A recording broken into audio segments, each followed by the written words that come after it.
नमस्कार विद्यार्थियों। तो पिछले वीडियो में आपने देखा कि जो दो ध्रुवीय विश्व का जो प्रारंभ था वो किस प्रकार हुआ। दुनिया के जो दोनों गुट थे, संयुक्त राज्य अमेरिका और सोवियत संघ रूस, इन्होंने किस प्रकार से पूर्वी और पश्चिमी यूरोप में अपने गठबंधनों की क्या की स्थापना की। और इसी प्रकार से अमेरिका ने नाटो संगठन बनाया। नाटो के बारे में आपने पढ़ा। वार्सा पैक्ट सोवियत संघ ने बनाया, उसके बारे में आपने पढ़ा। इसके बाद में सीटो और सेंटो जो संधि संगठन थे उनके बारे में भी आपने पढ़ा।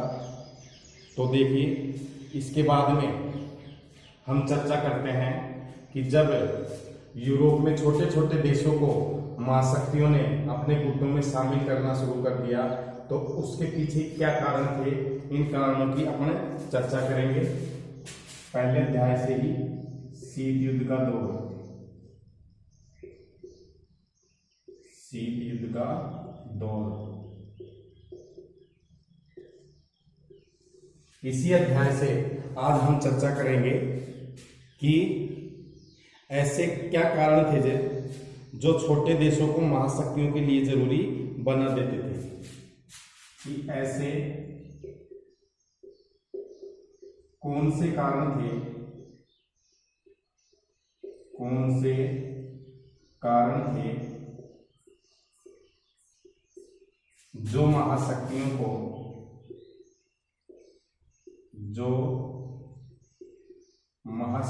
को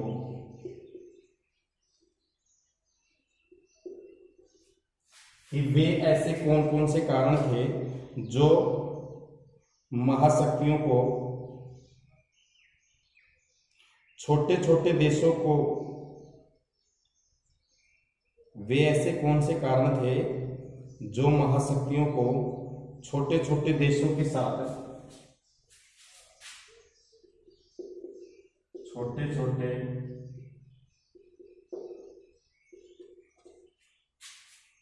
देशों को अपने गुटों में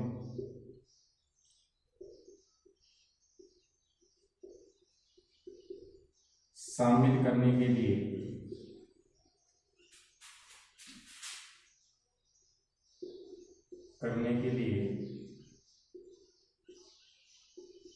आवश्यक थे।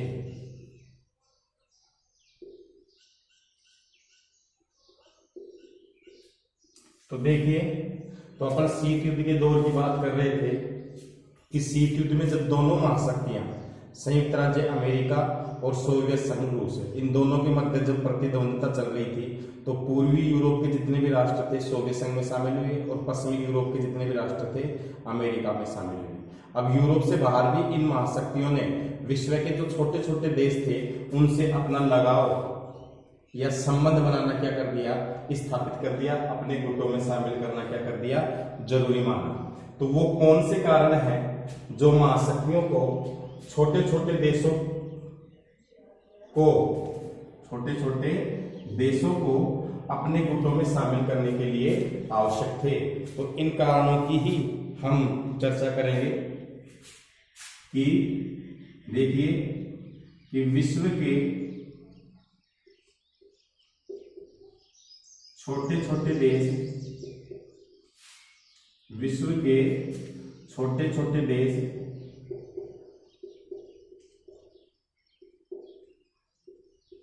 महाशक्तियों के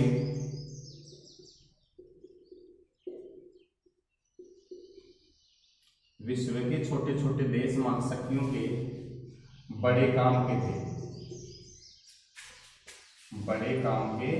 थे कि विश्व के जो छोटे छोटे देश थे वो महाशक्तियों के बड़े क्या थे, काम के थे। किस कारण से महाशक्तियां इन देशों में अपना वर्चस्व बढ़ाना शुरू कर दिया। देखिए कि महत्वपूर्ण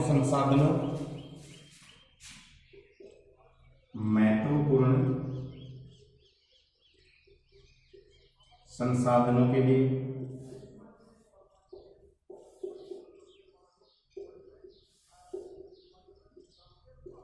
महत्वपूर्ण संसाधनों के लिए जैसे तेल और खनिज,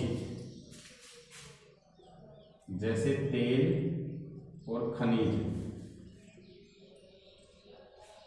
इसके बाद में देखिए तीसरे नंबर पर आता है कि भूक्षेत्र,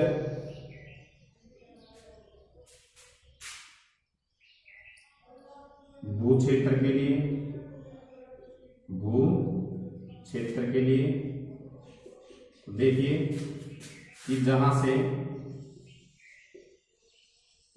महाशक्तियां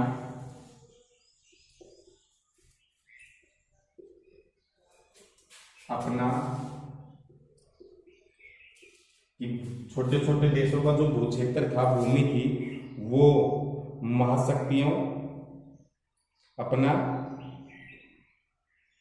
हथियार और सेना का संचालन कर सकती थी। जहां से महाशक्तियां अपनी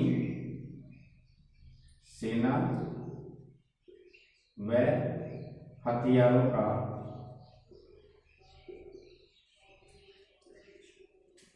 संचालन कर सकती थी, संचालन कर सकती थी।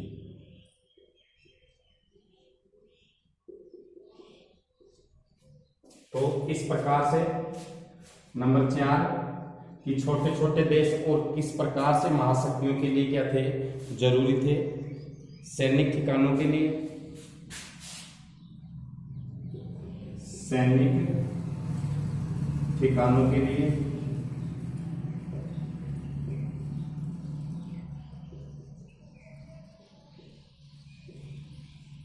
सैनिक ठिकानों के लिए देखिए जहां से महाशक्तियां एक दूसरे की जासूसी कर सकती थी, जहां से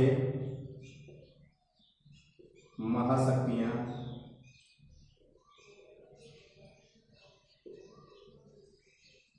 जासूसी कर सकती थी, जासूसी कर सकें, कि जहां से महाशक्तियां क्या कर सकें, जासूसी कर सकें। नंबर 5 देखिए कि और विश्व के छोटे छोटे देश और महाशक्तियों के क्या काम आ सकते थे। आर्थिक मदद,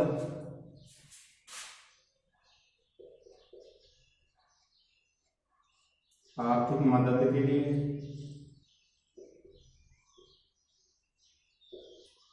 अब देखिए कि महाशक्तियों के पास में विशाल क्या होती थी, सेना होती थी, और उस सेना पर अनेक प्रकार का जो बजट होता था वो खर्च करना पड़ता था, और उस बजट का खर्चा महाशक्तियां जो गुटों में जो शामिल देश होते थे छोटे छोटे, उनके ऊपर लाद देती थी। तो खर्च क्या हो जाता था, बढ़ जाता था।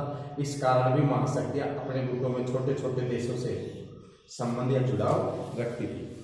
तो देखिए कि आर्थिक मदद, जिसमें गठबंधन में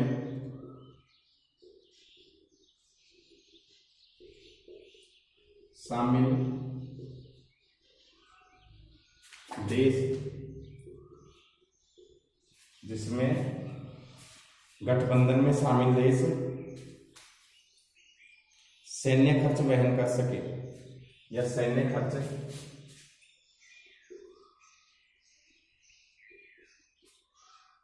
वहन करने में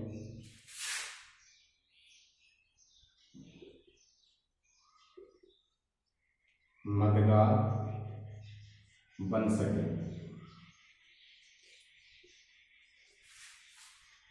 तो आर्थिक मदद के लिए भी महाशक्तियां विश्व के जो छोटे छोटे देश थे उनसे संबंध या जुड़ाव रखती थी, ताकि गठबंधन में शामिल जो देश हैं वो सैन्य खर्च वहन कर सके, महाशक्तियों पर आर्थिक जो भार था वो कम हो सके। इसके बाद देखिए विचारधाराओं के कारण भी ये देश महत्वपूर्ण थे। विचारधाराओं के कारण,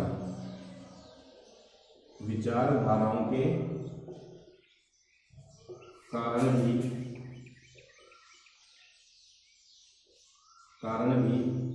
छोटे छोटे देश महत्वपूर्ण थे, महत्वपूर्ण थे। तो विचारधाराओं के कारण भी जो छोटे छोटे देश थे विश्व के, वो महत्वपूर्ण कारण थे, क्योंकि गुटों में शामिल देशों की निष्ठा से यह संकेत मिलता था कि महाशक्तियां विचारों का पारस्परिक युद्ध भी क्या कर रही है, जीत रही है। क्योंकि गठबंधन में शामिल देशों की निष्ठा से, क्योंकि तो यहां लिख सकते हैं अपन,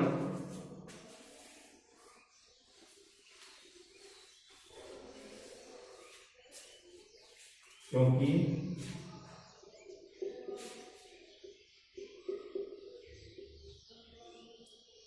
गठबंधन में शामिल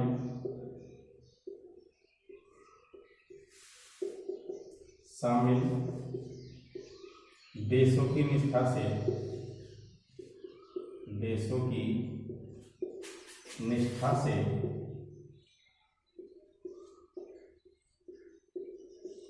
यह संकेत मिलता था कि महाशक्तियां विचारधाराओं का युद्ध भी जीत रही हैं। निष्ठा से यह संकेत मिलता था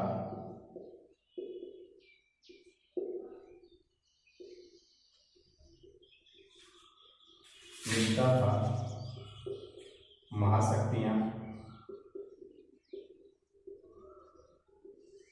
विचारधारा का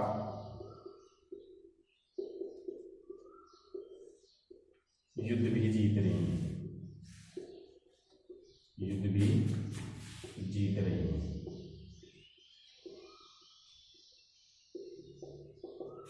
तो देखिए इस प्रकार से कि हम दो ध्रुवीय विश्व का जो प्रारंभ था वो किस प्रकार हुआ। नाटो, सेंटो, सीटो, वार्सा का एक संधि संगठन बने जो महाशक्तियों ने बनाए। इसके बाद में क्या हुआ कि विश्व की जो दोनों ही महाशक्तियां थी, चाहे वो संयुक्त राज्य अमेरिका हो चाहे सोवियत संघ हो, उसने विश्व के जो छोटे छोटे देश थे उनसे अपना संबंध और लगाव या जुड़ाव रखना क्या कर दिया, शुरू कर दिया। तो अब प्रश्न आता है कि वो ऐसे कौन से कारण थे जिनके कारण महाशक्तियां विश्व के छोटे छोटे देशों से लगाव रखती थी, या विश्व के छोटे छोटे देश महाशक्तियों से किस प्रकार के काम के थे, कि विश्व के छोटे छोटे देश महाशक्तियों के लिए किस प्रकार से काम के थे।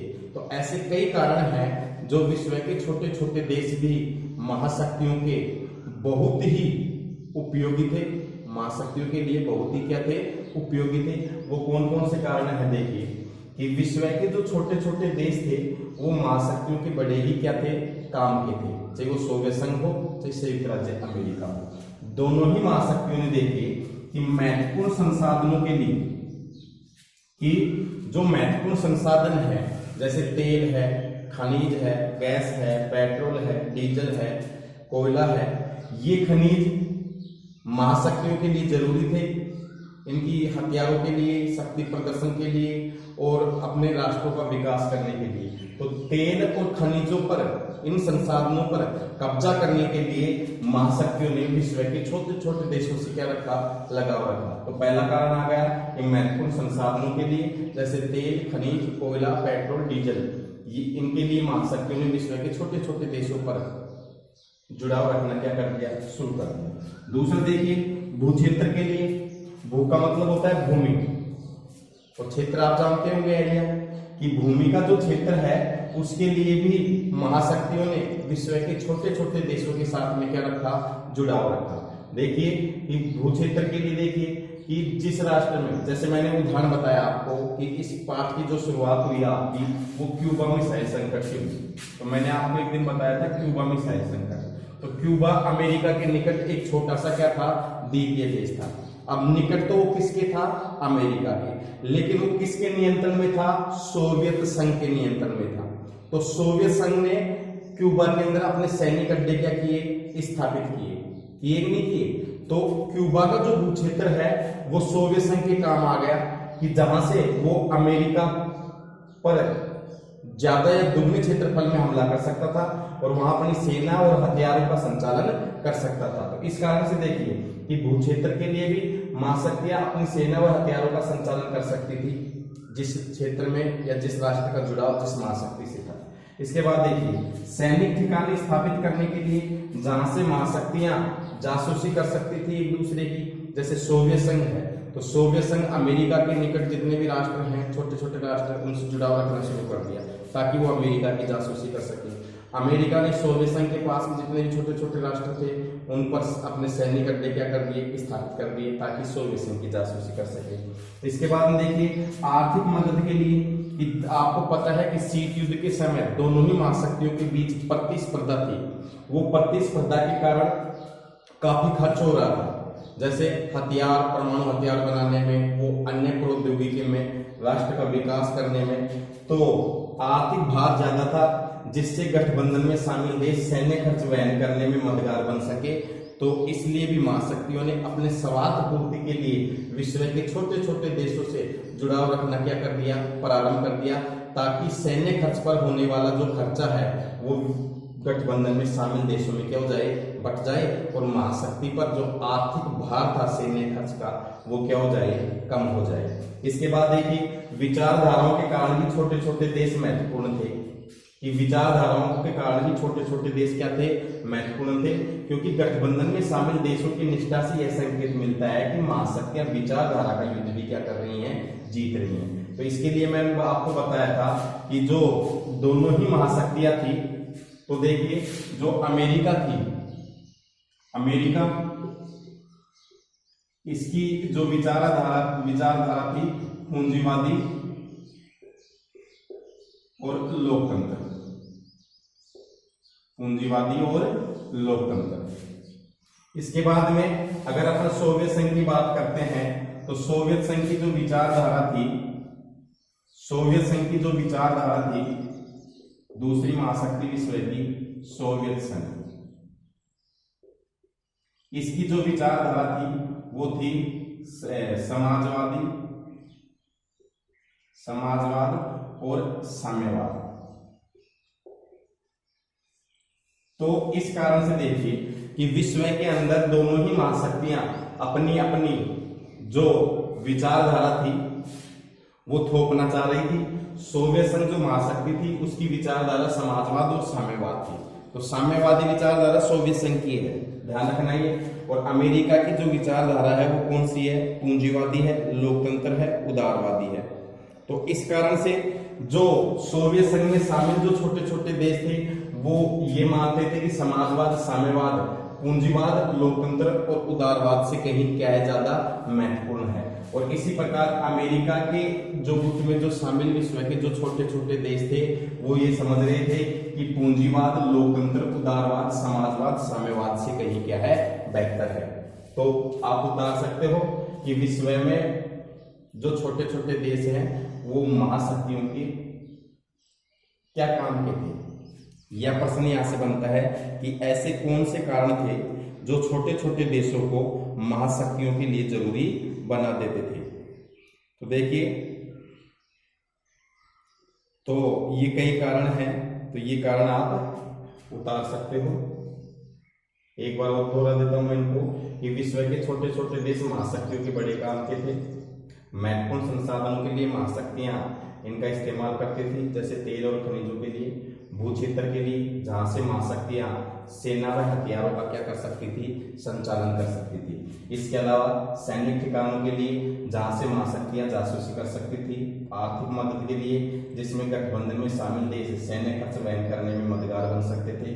विचारधाराओं के कारण भी ये छोटे छोटे देश क्या थे, महत्वपूर्ण थे, क्योंकि गठबंधन में शामिल देशों की निष्ठा यह संकेत मिलता था कि महाशक्तियां विचारधारा का युद्ध भी क्या कर रही हैं, जीत रही हैं।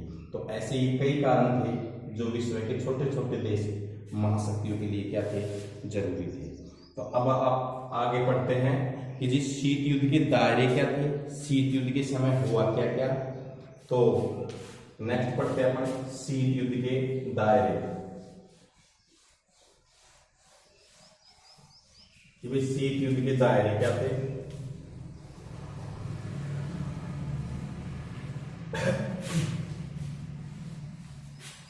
तो आप इन नोट्स को उतार लिया करो, फिर भी अगर कोई समस्या आती है तो आप चैनल को सब्सक्राइब करें और कमेंट के द्वारा पूछ सकते हैं। अगर कोई समस्या आती है तो चैनल को सब्सक्राइब जरूर कर लें। तो देखिए आगे अपन बढ़ते हैं कि वे शीत युद्ध के दायरे क्या थे। शीत युद्ध के दायरे,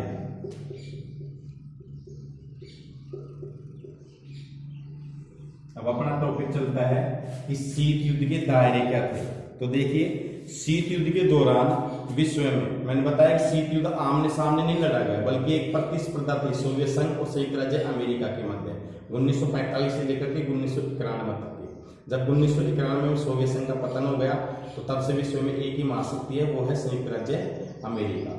तो अब बात करते हैं कि शीत युद्ध के समय आमने सामने युद्ध तो नहीं हुआ, फिर भी ऐसा वातावरण बना रहा जैसे विश्व में कोई तीसरा महायुद्ध हो सकता है, क्योंकि दोनों ही महाशक्तियां सोवियत संघ और संयुक्त राज्य अमेरिका दोनों के पास में ही परमाणु क्या थे, हथियार थे। अगर गलती से भी परमाणु हथियार चल जाए तो विश्व में बड़ा ही जन और धन की क्या हो सकती थी, हानि हो सकती थी, विश्व की तबाही हो सकती थी। फिर भी अनेक बार ऐसे कई मौके आए, ऐसे कई कारण बने जहां दोनों महाशक्तियों के मध्य टकराव की स्थिति हुई, छुटमुट जिसको मुठभेड़ बोलते हैं वे हुई। तो शीत युद्ध के दायरे में अपन इन्हीं चीजों के बारे में क्या करेंगे, अध्ययन करेंगे। तो देखिए कि शीत युद्ध के दौरान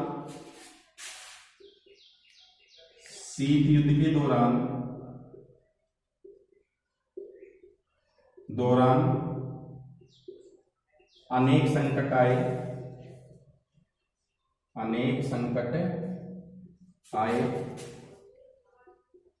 शीत युद्ध के दौरान अनेक क्या आए, संकट आए। क्यूबा मिसाइल संकट इनमें से एक था। क्यूबा मिसाइल संकट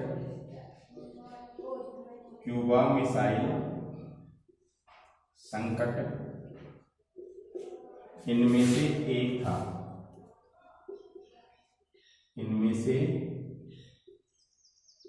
एक था, जिससे अध्याय की शुरुआत हमने ही क्यूबा मिसाइल संकट से ही की थी।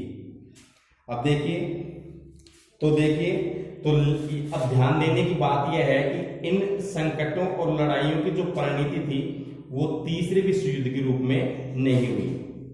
तो देखिए कि ये संकट तीसरे विश्व युद्ध के रूप में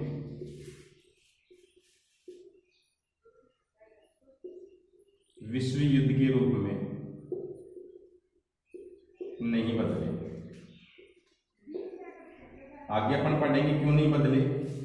तो देखिए कि ये संकट तीसरे विश्व युद्ध के रूप में नहीं बदले। तो ऐसे कई कारण थे जहां दोनों महाशक्तियों के मध्य मुठभेड़ हुई, सीधे सीधे सैन्य कार्रवाई हुई। तो ये कौन से कारण थे, जैसे देखो दोनों महाशक्तियां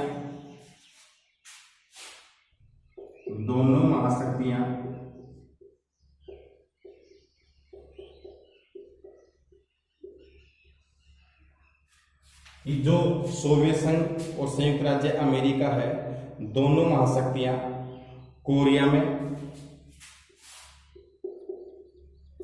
कोरिया ये चला लगभग 3 वर्ष तक, 1950 से 1953 तक, 1950 से 1953 तक। इसके बाद में दोनों महाशक्तियों के मध्य जो बर्लिन को लेकर के संकट आया, बर्लिन 1960 से 63, बर्लिन के मध्य जो संकट था ये 1958 से 1962, 1958 से और 1962 बर्लिन की दीवार को लेकर के हुआ। इसके बाद में कांगो के अंदर कांगो संकट,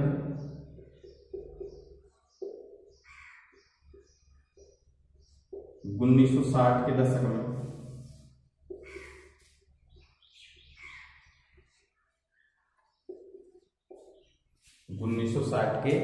दशक में और कई अन्य जगहों पर सीधी मुठभेड़ हुई और अन्य कई जगह पर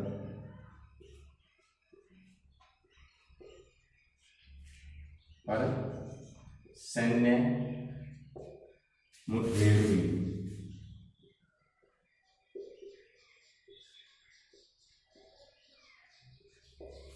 और भी ऐसी कई अन्य जगह हैं जहां शीत युद्ध के दौरान दोनों महाशक्तियों के बीच में युद्ध की ही स्थिति या युद्ध की सी नौबत हुई। और देखिए,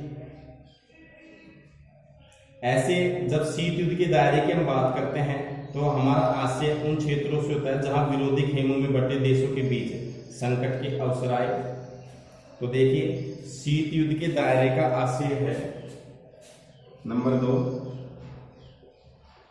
शीत युद्ध के दायरे का आशय है कि शीत युद्ध के जो दायरा है उसका आशय यह है कि ऐसे क्षेत्र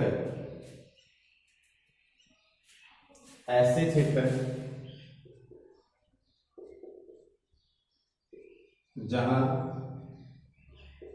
विरोधी गुटों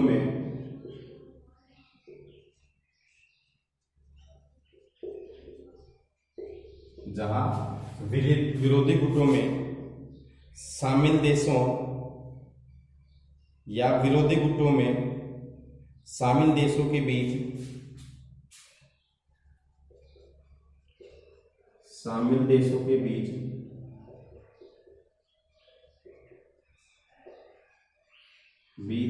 संकट आया।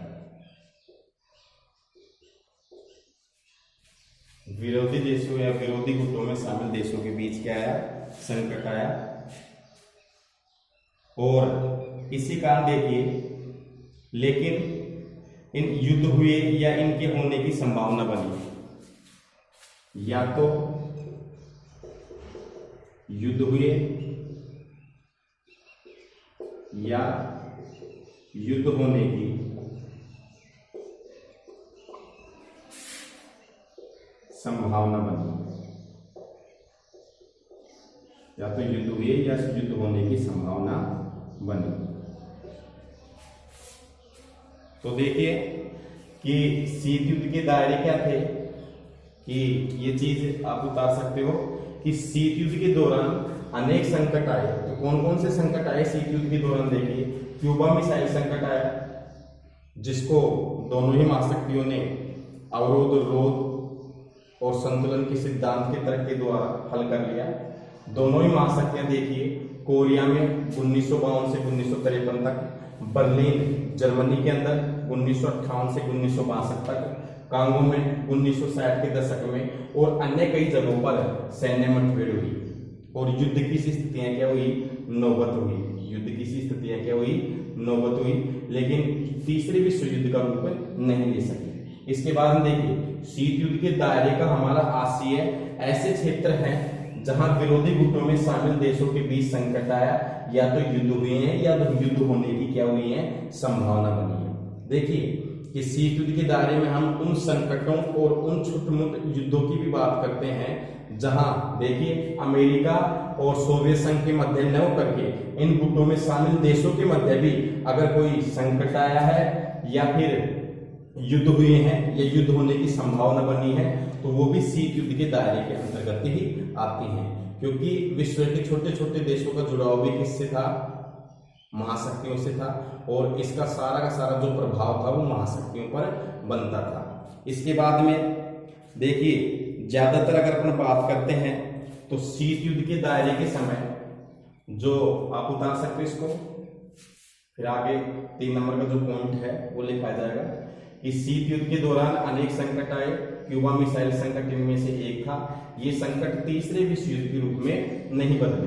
दोनों महाशक्तियां कोरिया में 1950 से 1953 तक, बर्लिन में 1958 से 1962 तक, कांगो में 1960 के दशक में और अन्य कई जगह पर सैन्य मुठभेड़ हुई दोनों महाशक्तियों के मध्य। शीत युद्ध के दो दायरे का आशय अर्थ यह है कि ऐसे क्षेत्र जहां विरोधी गुट जैसे सोवियत संघ और अमेरिका में शामिल जो देश थे वो आपस में विरोधी गुट थे, शामिल देशों के बीच या तो संकट आया, युद्ध हुआ या युद्ध होने की क्या बनी संभावना बनी। तो ऐसे कौन से क्षेत्र थे जहां सबसे ज्यादा जन और धन की हानि हुई? तो देखिए आगे अपन बात करते हैं 3 नंबर पर।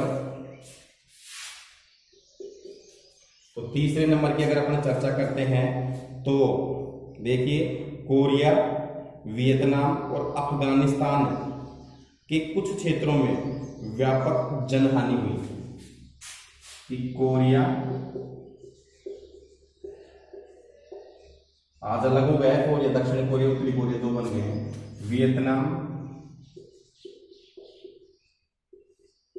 अफगानिस्तान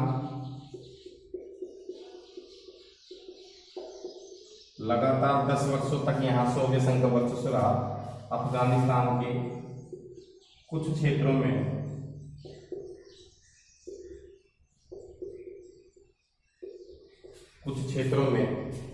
जन हानि हुई, जनहानि हुई।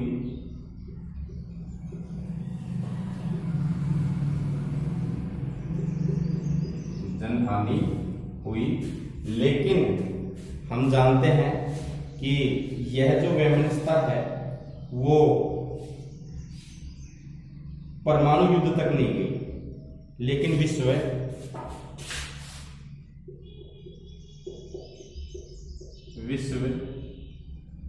परमाणु युद्ध से बचा रहा।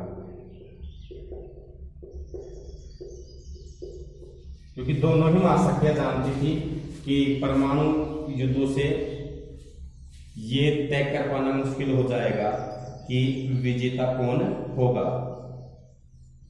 और ऐसे कई बार अवसर आए जहां दोनों महाशक्तियों के बीच किसी भी प्रकार का कोई संवाद नहीं हो पाया। इस समय ऐसे कई अवसर आए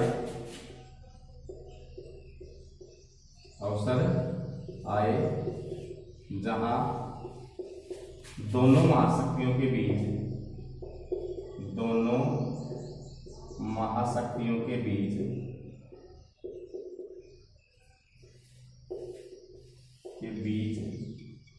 किसी भी प्रकार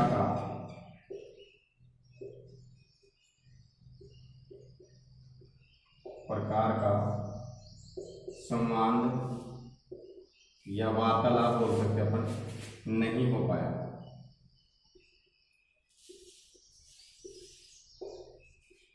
तो देखिए शीत युद्ध के समय ऐसे कई अवसर आए जहां दोनों महाशक्तियों के बीच किसी भी प्रकार का कोई संवाद नहीं हो पाया। अब देखिए इन टकरावों को टालने में, इन संघर्षों को शीत युद्ध के दौरान इन टकरावों और संकटों को टालने में दोनों गुटों से बाहर के देशों ने भी कारागर क्या निभाई, भूमिका निभाई।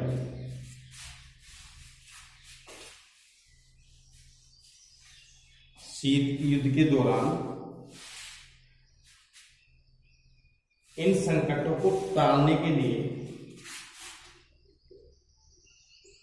शीत युद्ध के दौरान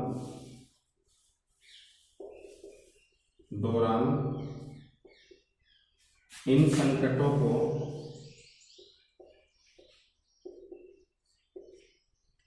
टालने के लिए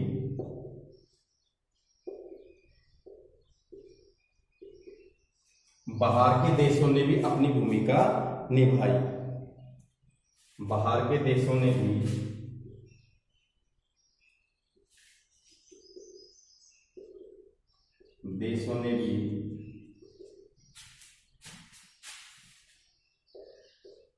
अपनी भूमिका निभाई।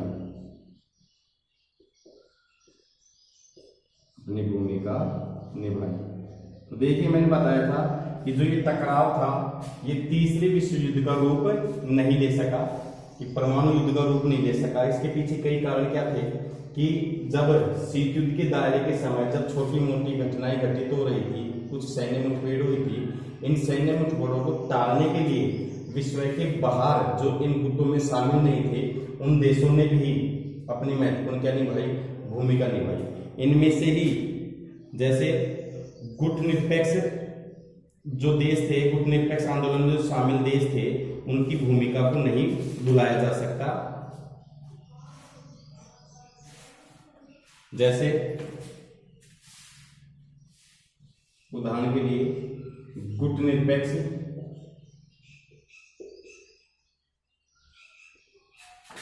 देशों की भूमिका में, आगे पढ़ेंगे अपन गुट निरपेक्षता क्या है। गुट निरपेक्ष देशों की भूमिका में नेहरू जी ने, भारत के जो पंडित जवाहरलाल नेहरू थे, नेहरू जी ने उत्तरी और दक्षिण कोरिया के बीच मध्यस्थता की भूमिका निभाई। उत्तरी और दक्षिण कोरिया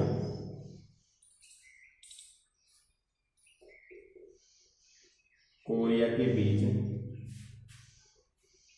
नेहरू ने उत्तरी और दक्षिण कोरिया के बीच मध्यस्थता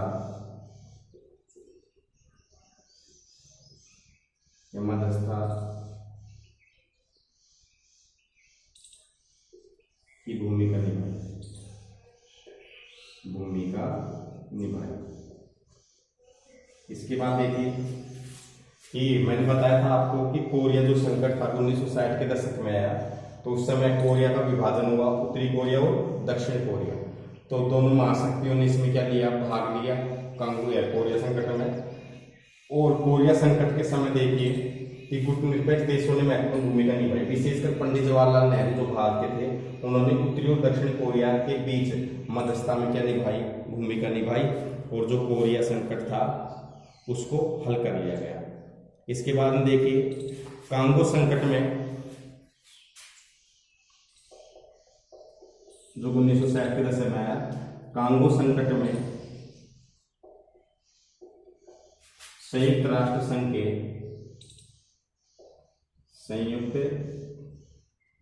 संघ के जो महासचिव थे, संयुक्त राष्ट्र संघ के महासचिव ने प्रमुख मध्यस्थता की भूमिका निभाई। महासचिव ने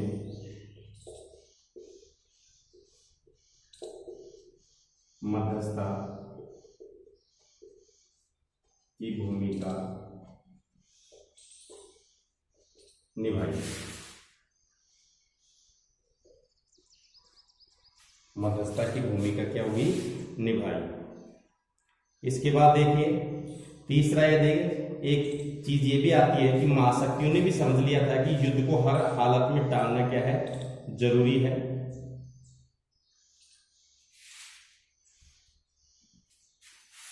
आगे है, आप उतार सकते हैं इनको, इस युद्ध की दायरे में आ रहे हैं कि कोरिया, वियतनाम और अफगानिस्तान के कुछ क्षेत्रों में जनहानि हुई, लेकिन विश्व परमाणु युद्ध से क्या हुआ, बचा था। इसके कई कारण थे। देखिए इस समय ऐसे कई अवसर आए जहां दोनों महाशक्तियों के बीच किसी भी प्रकार का कोई बातचीत नहीं हो पाई और या संवाद नहीं हो पाया। शीत युद्ध के दौरान इन संकटों को टालने के लिए बाहर के देशों ने भी अपनी भूमिका निभाई। जैसे गुटनिरपेक्ष जो देश हैं, भारत है, यूगोस्लाविया है, मिस्र है, घाना है, इंडोनेशिया, इसके बारे में अपन पढ़ेंगे कि पंडित जवाहरलाल नेहरू ने उत्तरी और दक्षिण कोरिया के बीच मध्यस्थता की भूमिका निभाई। कांगो संकट में संयुक्त राष्ट्र संघ के जो सचिव थे, महासचिव ने मध्यस्थता की क्या निभाई, भूमिका निभाई, जिसमें अपन बात करते हैं कि 24 अक्टूबर 1945 को संयुक्त राष्ट्र संघ की स्थापना ही विश्व शांति के लिए हुई थी, विश्व में युद्धों को टालने के लिए हुई थी। फिर भी शीत युद्ध में जो महत्वपूर्ण भूमिका निभाई शीत युद्ध के समय, वो संयुक्त राष्ट्र संघ की भी विश्व शांति में क्या है, योगदान है। इसके अलावा अपन बात करते हैं, आप बता सकते इसको। इसके अलावा देखिए जो महाशक्तियां थी वो भी युद्ध को टालना जरूरी मानती थी, अनिवार्य मानती थी, कि महाशक्तियों ने भी समझ लिया था कि युद्ध को हर हालत में टालना क्या है, जरूरी है। छठे नंबर पर हम बात करते हैं कि महाशक्तियों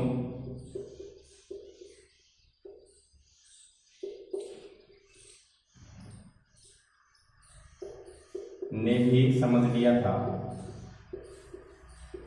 महाशक्तियों ने भी समझ लिया था युद्ध को टालना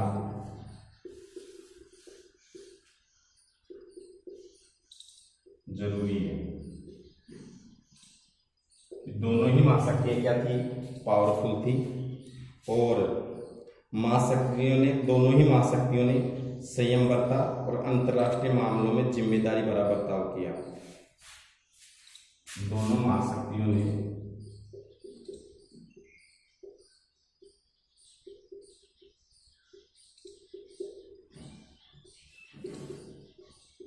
संयम बरता और विश्व में जिम्मेदारी भरा बर्ताव किया, व्यवहार किया, बर्ताव किया। तो देखिए, तो अब दोनों महाशक्तियों की ये समझ में आ गया था कि युद्ध को हर हालत में टालना क्या है, जरूरी है, क्योंकि युद्ध से दोनों ही पक्षों को जन और धन की काफी क्या होगी, हानि होगी। और तीसरा, विश्व युद्ध में अगर गलती से कोई परमाणु हथियार भी चल जाए तो ये तय कर पाना मुश्किल होगा कि विजेता कौन है। तो देखिए, इस प्रकार से दोनों महाशक्तियों ने संयम बरता और विश्व में जिम्मेदारी भरा क्या किया, बर्ताव किया।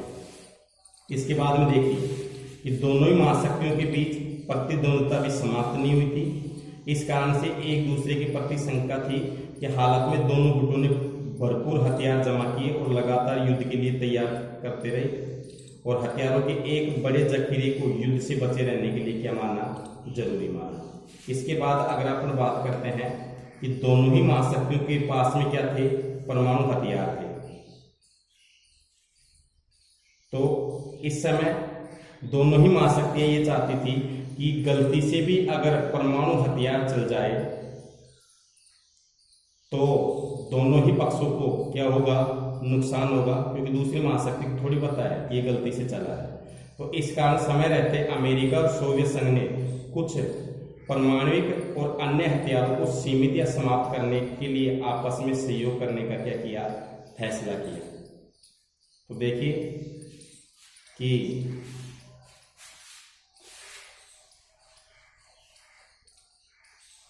दोनों महाशक्तियों के पास में परमाणु क्या थे, हथियार थे। अगर गलती से भी परमाणु हथियार चल जाए तो विश्व तीसरे महायुद्ध की ओर बढ़ सकता था, और फिर कहां जाकर के लड़ाई हो गई इसका कोई पता ही नहीं था। इस कारण से दोनों महाशक्तियों ने, सोवियत संघ और संयुक्त राज्य अमेरिका ने, परमाणु और अन्य हथियारों को सीमित या समाप्त करने के लिए आपस में सहयोग करने का क्या किया, फैसला किया। तो 7वें नंबर पर देखिए कि दोनों महाशक्तियों ने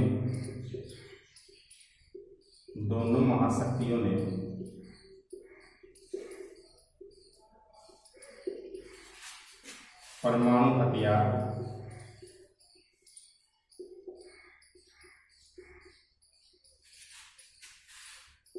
को समाप्त करने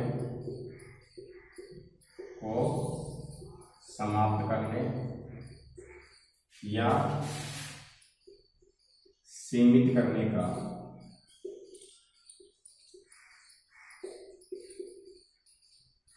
फैसला किया।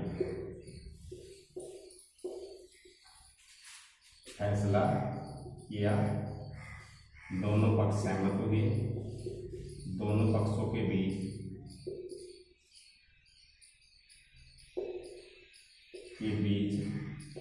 सहमति बनी।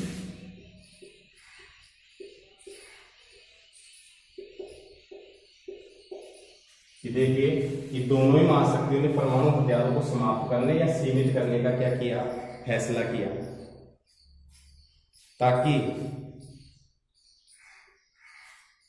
सहमति बनी दोनों पक्षों के बीच, सहमति बनी कि अस्त्र नियंत्रण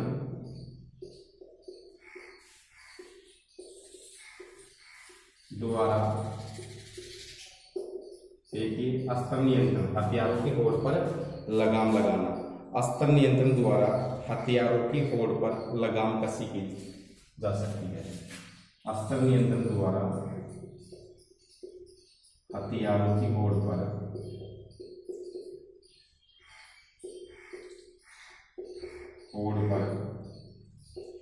लगाम कसी जा सकती है, लगाम कसी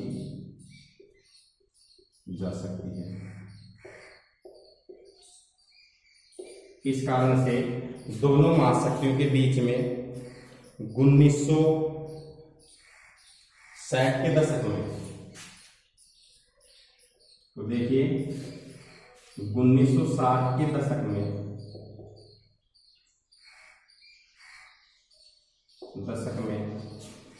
दोनों महाशक्तियों के बीच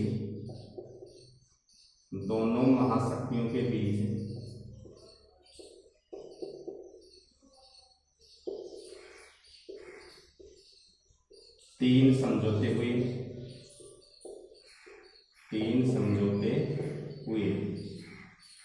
अस्त्र नियंत्रण के लिए कि 1960 के दशक में दोनों महाशक्ति संयुक्त राज्य अमेरिका और सोवियत संघ रूस के मध्य तीन समझौते हुए। तो ये थे तीन समझौते थे, जो तीन संधि थी। तो पहली आती है परमाणु परीक्षण प्रतिबंध संधि। पहला है परमाणु परीक्षण प्रतिबंध संधि।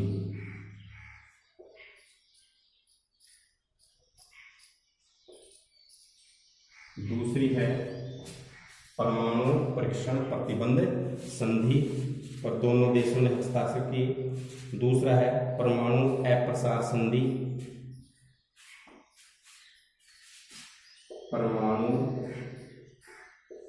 अप्रसार संधि। और जो तीसरी संधि पर जो समझौता हुआ उसका नाम है, जिसको हम बोल सकते हैं परमाणु प्रेक्षपात्र परिसीमन संधि। परमाणु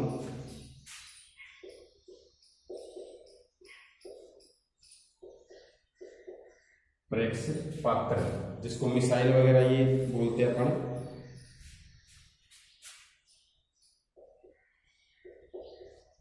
प्रेक्षपात्र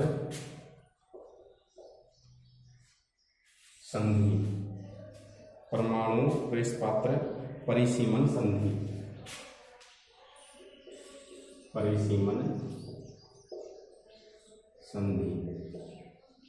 जिसको हम कह सकते हैं anti missile, anti ballistic missile treaty. Anti ballistic missile treaty. तो देखिए बैलिस्टिक मिसाइल ट्रीटी और भी कई संधि हुई। तो शीत युद्ध के दायरे में देखिए कि दोनों महाशक्तियों ने सोच लिया था कि दोनों के पास में ही अपार परमाणु क्या है, हथियार है। इन हथियारों से दोनों ही पक्षों को क्या हो सकता है, नुकसान हो सकता है। और ऐसे कई संकट ये आपने पढ़े कि कौन कौन से संकट आए शीत युद्ध के दायरे के समय, जहाँ तीसरा विश्व युद्ध हो सकता था परमाणु। लेकिन विश्व की विभिन्न अंतर्राष्ट्रीय संस्थाएं और विश्व के बाहर के देशों के सहयोग से जो ये संकट थे ये टाले जा चुके थे। इसके बाद में दोनों महाशक्तियों ने भी ये समझ लिया था कि युद्ध सही नहीं है, परमाणु युद्ध सही नहीं है। इसके बाद में 1960 के दशक में ही दोनों महाशक्तियों के बीच में परमाणु को लेकर के तीन समझौते हुए। तो पहला आता है परमाणु परीक्षण प्रतिबंध संधि, कि दोनों महाशक्तियां किसी भी प्रकार का कोई परमाणु परीक्षण नहीं करेगी। परमाणु अप्रसार संधि, परमाणु की जो तकनीकी है, टेक्निकल है, इसका प्रचार प्रसार नहीं करेंगी।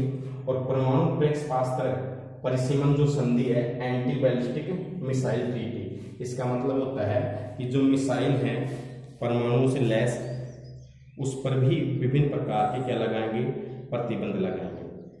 अब देखिए कि आगे हम कल पढ़ेंगे कि गुटनिरपेक्ष आंदोलन क्या है, गुटनिरपेक्ष आंदोलन का अर्थ क्या है, गुटनिरपेक्ष आंदोलन के संस्थापक कौन कौन से राष्ट्र थे, और शीत युद्ध के समय दो ध्रुवीय विश्व को गुटनिरपेक्ष आंदोलन ने किस प्रकार क्या दी, चुनौती दी। आप रेगुलर वीडियो देखने के लिए सबसे पहले मेरा चैनल कैपिटल अक्षरों में देशराज सिंह SHG को सब्सक्राइब करें, ताकि आने वाले जो नए वीडियो हैं जो आपको उपलब्ध हो सके, और रेगुलरली बनाए रखें आप। धन्यवाद।